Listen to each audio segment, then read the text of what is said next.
Welcome back to The Price of Business. I'm your host, Kevin Price, talking to you about you and your business. So I got recently got a new book. I really enjoyed it and wanted to chat with the author of it. And the author is Mike Fernandez, Mike Fernandez. I think we call you Mike. And delighted to have you on the program. It's about your what you call your humble journey. In fact, it's called Humbled by the Journey. And it's a fascinating book, a great account about life under Fidel Castro. And you were in elementary school, I'm assuming, based on your birth date, when the revolution took place. And kind of take us back there. And I do want to remind you, the whole segment, I think we've got about 8 minutes, and so shorter answers are always appreciated because I'm going to have a lot of questions for you.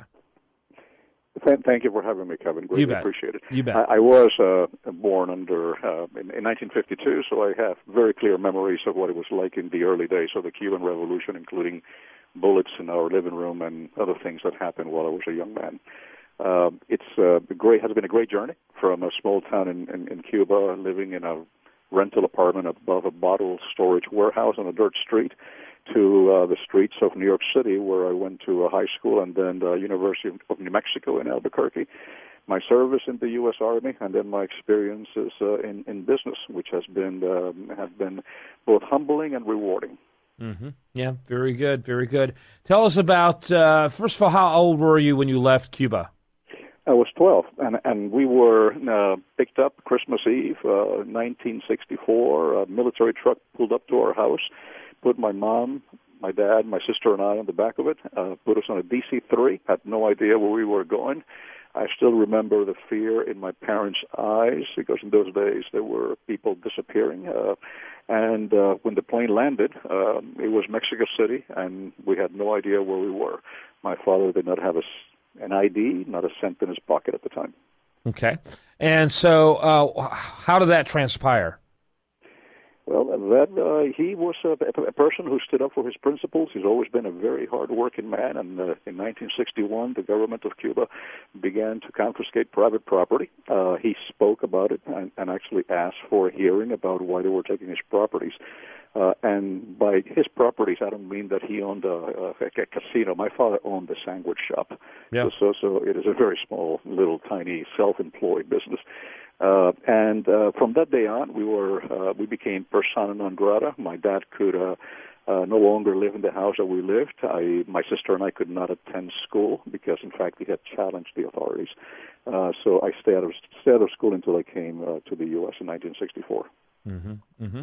And but why did they pay for you to take a jet to Mexico City? That's the part I don't quite get. It seemed like prison would be a more viable option. Huh? It was an old DC-3, not a jet. And the Cuban government, when it's like a pressure cooker, and sometimes when the pressure got to be too high, they wanted people to exit, like they did in the 1980s with the Mariel boat lift, where 121,000 people came. It was no different in 1961, 60, 62, 63, 64, and so on. So we were one of those that was selected to leave because they would feel that you potentially could speak up against what the government was doing. Okay. So that's thank God we came to this great United States. For how did you get from Mexico City to the U.S.? Wait for a visa. Took us 6 months. Being the fact that you were from Cuba, the United States were helping Cubans who, were, for obvious reason, that makes perfect sense. Correct. What did you do for that 6 months? You could not work. My father could not work while he was in Mexico. We actually hung around the airport a great deal, waiting for Cubans like us to arrive so we can take them to a place where somebody would take care of them. And in this case was a convent that was taking care of new arrivals coming in from Cuba. Wow, that's fascinating. And did you stay at that church or at the convent during that time? Is that where you slept during that time? We slept there for a few days, and after that, the nuns at the convent found a place for us to stay, and it was a small little hotel that was being paid for by the Catholic Church. There were maybe 5 or 6 Cuban families in this little hotel in the outskirts of Mexico City. When I say, by the way, that we hung around the airport, it was not the main terminals. The planes coming from Cuba were received at a small little customs office on the other side of the airport with a chain link fence on the other side. So it was just hanging around the fence waiting for flights to come in. That's amazing. Tell me about how where you ended up in United States. I think you said New York.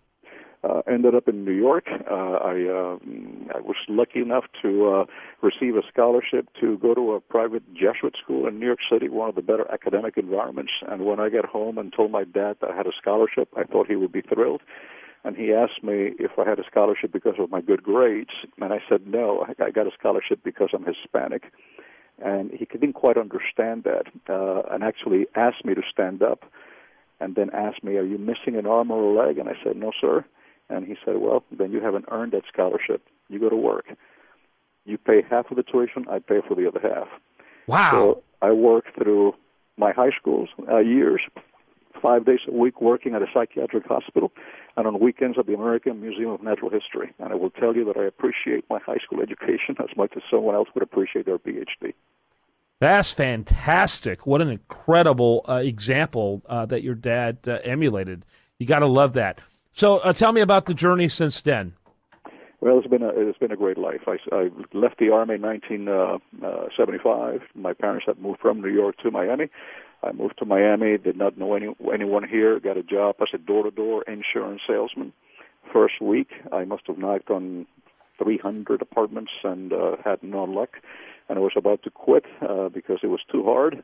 And at that moment, I thought about what my father had to go through to bring us to the land of democracy and a land where you could have as many opportunities to try with no guarantees of success or failure. And I just could not quit. So I went back to work on Saturday, and that Saturday I sold my first little insurance policy. Since then, I've been able to stay in business, build businesses, and we just sold our 25th company back in December 20th, for somewhat little less than $1 billion.